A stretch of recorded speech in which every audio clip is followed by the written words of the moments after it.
दोस्तों, हॉलीवुड फिल्मों में दिखाया जाता है कि कैसे कोई इंसान मरने के बाद भी अचानक जिंदा हो जाता है और वो इंसान दूसरे इंसानों पर हमला भी बोल देता है।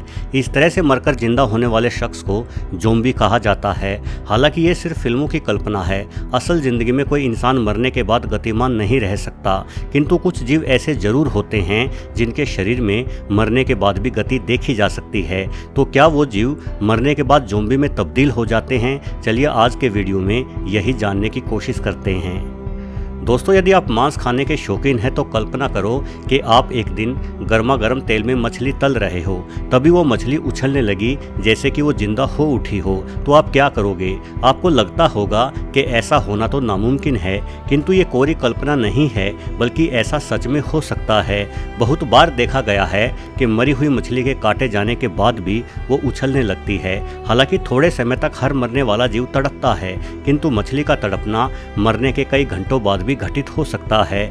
असल में दिमाग और दिल के काम न करने के बावजूद भी मछली की कोशिकाएं काम करती रहती हैं, जिसके पीछे का कारण है मछली की कोशिकाओं के अंदर और बाहर पाए जाने वाले आयन। ये आयन एक तरह से चार्ज बैटरी की तरह होते हैं, जिनके अंदर की ऊर्जा एकदम से नष्ट न होकर धीरे धीरे नष्ट होती है।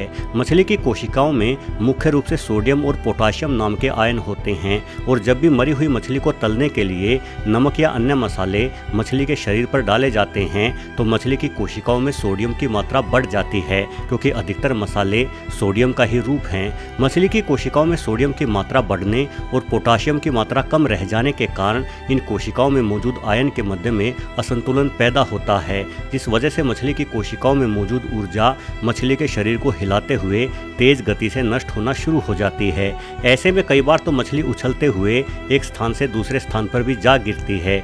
मछली के अलावा अनेकों और समुद्री जीव भी ऐसे हैं जो मरने के घंटों बाद भी हिल सकते हैं, जैसे कि ऑक्टोपस या स्क्विड।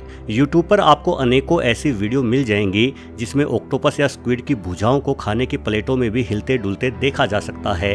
आप इस वीडियो में देखें कैसे यहाँ एक ऑक्टोपस पर जब सोया सॉस डाला जाता है तो ये मरा हुआ और पकाया हुआ ऑक्टोपस भी किसी ज़ॉम्बी की ही तरह जिंदा हो जाता है। मैं तो इस तरह के ऑक्टोपस को खाने वाले बंदे की हिम्मत की दाद देता हूँ। किसी सामान्य आदमी की तो ये दृश्य देखते ही चीख निकल जाए। असल में सोया सॉस में भी काफ़ी मात्रा में नमक यानी सोडियम होता है, जिसके प्रभाव से आयन में हुए उथल पुथल के कारण ही इस मरे हुए ऑक्टोपस की मांसपेशियों में हरकतें शुरू हो जाती है।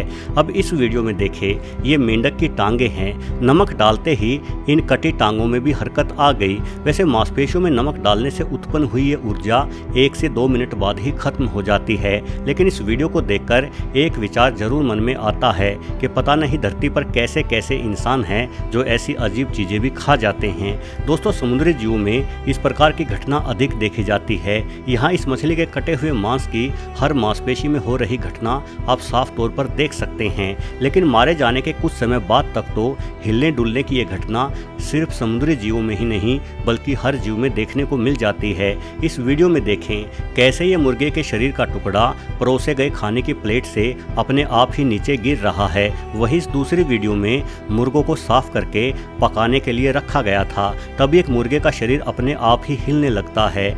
ऐसा ही कुछ इस मरे हुए सांप के साथ भी हो रहा है। कहा जाता है कि एक मरे हुए सांप के सर के पास भूलकर भी नहीं जाना चाहिए। यकीन ना आए तो ये घटना देखें। यहाँ इस सांप का सर काटे जाने के बाद भी गतिमान है। सिर्फ गतिमान ही नहीं बल्कि इस अवस्था में भी ये सांप अपने पास गए किसी भी जीव को डसकर उसे मौत की नींद सुला सकता है। असल में सांप ठंडे खून के प्राणी होते हैं और ठंडे खून के प्राणियों को अपने शरीर को गतिमान बनाए रखने के लिए बेहद ही कम ऊर्जा एवं ऑक्सीजन की आवश्यकता पड़ती है। वहीं इंसानों जैसे गर्म खून के प्राणी की अधिकतर ऊर्जा शरीर को गर्म करने में ही नष्ट हो जाती है, जिस वजह से हमारे शरीर को लगातार ऊर्जा की आवश्यकता पड़ती है। कम ऊर्जा का इस्तेमाल करने के कारण ही सांपों का शरीर उनके मरने के काफ़ी देर बाद तक हिलता रहता है। सांपों की कम ऊर्जा में काम करने वाली ये कोशिकाएं उनकी मौत के बाद भी करीब 15 मिनट से लेकर आधा घंटे तक काम करती रहती हैं। ठीक इसी तरह से छिपकलियों की पूंछ भी इनके शरीर से अलग होने के बाद करीब आधे घंटे तक हिलती डुलती रहती हैं। वैसे छिपकलियों की कटी पूंछ जल्द ही दोबारा उगना शुरू हो जाती है और करीब 60 दिनों में ही छिपकली के पास फिर से पहले जैसी पूंछ हो जाती है। छिपकली अपनी पूंछ का इस्तेमाल अपने शिकारी को धोखा देने के लिए करती है।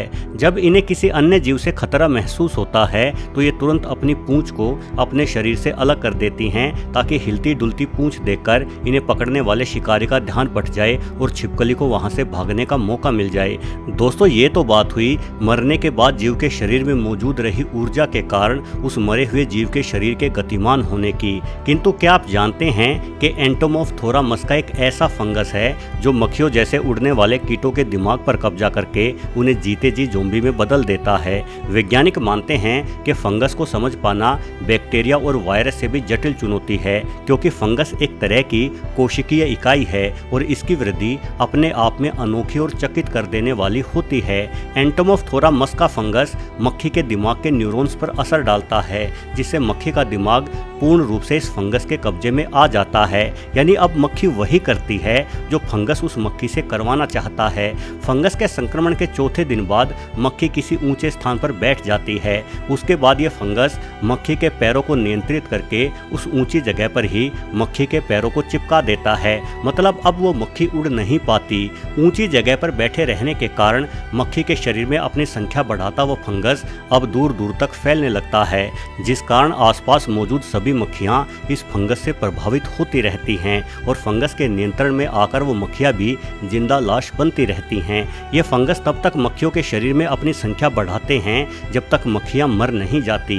वैसे ये बड़ी ही अच्छी बात है कि इस खतरनाक फंगस का इंसानों पर कोई प्रभाव नहीं पड़ता, नहीं तो हम भी हॉलीवुड की फिल्मों की ही तरह ज़ोंबी बनकर घूम रहे होते। शायद हमारे हालात तो मक्खियों से भी अधिक खराब होते, क्योंकि मक्खियों जैसी क्षमताएं हमारे भीतर नहीं होती। मक्खियों को तो बिना सर के भी उड़ते हुए देखा गया है। माना जाता है कि मक्खी का सर काट देने के बावजूद भी वो 7 दिनों तक जिंदा रह लेती है और मादा मक्खी तो बिना सर के ही मिलन भी कर सकती है और संतान भी पैदा कर सकती है। ऐसा ही कुछ कॉकरोचों के साथ भी है। कॉकरोच भी बिना सर या दिमाग के आसानी से जिंदा रह लेते हैं। दरअसल ये जीव हमारी तरह नाक से नहीं बल्कि अपने पूरे शरीर में बने छोटे छोटे छिद्रों के जरिए ऑक्सीजन प्राप्त करते हैं। इन छिद्रों को स्प्रिल्स कहा जाता है, यानी इन कीटों की हर मांसपेशी और हर ऊतक के लिए ऑक्सीजन प्राप्त करने का अलग स्थान है। ये कीट अपनी मांसपेशियों को सिकोड़कर इन छिद्रों को खोलते और बंद करते हैं, यानी इन कीटों की हर मांसपेशी अपने आप में फेफड़ों की ही भांति कार्य करती है। दोस्तों, वैसे सुनने में तो ये मुमकिन नहीं लगता, किंतु इतिहास में एक ऐसा मुर्गा भी हुआ है जो सर कटने के बाद भी जिंदा रहा। इस मुर्गे का नाम माइक था। वर्ष 1945 में एक मुर्गी फार्म के किसान ने इस मुर्गे का सर काटा था, परंतु फिर भी इस मुर्गे की मृत्यु नहीं हुई, जिसके पीछे का कारण मुर्गे की शरीर की बनावट और उस मुर्गे की किस्मत थी। असल में किसी मुर्गे का दिमाग उसकी खोपड़ी के ऊपर में 45 डिग्री के कोण पर स्थित होता है। शायद इस मुर्गे का दिमाग किसी अलग कोण पर था, इसलिए जब माइक नामक इस मुर्गे का सर काटा गया तो माइक का आधा दिमाग सर के साथ अलग हो गया और आधा शरीर के साथ ही रह गया। इसी आधे दिमाग के सहारे हैरतअंगेज रूप से माइक जिंदा रहा। माइक की ख्याति दूर दूर तक फैल गई, इसलिए इसका मालिक एक आई ड्रॉपर के जरिए तरल भोजन सीधे माइक के गले में डाल देता था। आधा दिमाग और तरल भोजन के साथ ही इस मुर्गे का करीब 1.5 साल तक जीवित रहना इतिहास में दर्ज की गई सबसे रहस्यमयी घटनाओं में से एक घटना कही जा सकती है। वीडियो देखने के लिए आपका बहुत बहुत धन्यवाद।